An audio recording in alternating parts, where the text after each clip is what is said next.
رغم القيود سنحيا كراما حياة الأسود.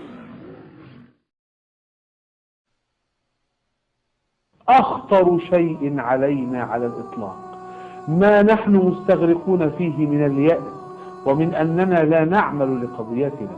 الله تعالى يقول لا يضركم من ضل إذا اهتديت. أيها الإخوة، يدي بأيديكم وجهدي بجهدكم، وفي الأيام القادمة سنصل الليل بالنهار ولن نقف أبدا حتى يظهر الله هذا الأمر أو نهلك دونه، كما قال النبي عليه الصلاة والسلام: حتى يظهر الله هذا الأمر أو نهلك دونه.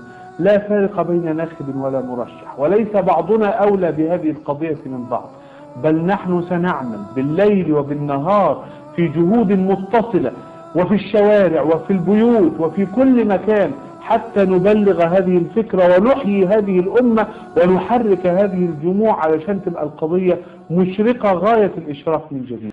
أيها الإخوة، إن الموت حق، وإن الحياة قد تنتهي في أي لحظة.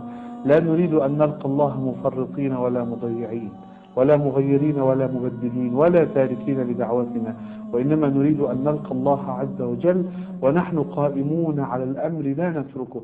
أسأل الله أن يجمعني وإياكم على الخير والهدى والسداد والصلاح.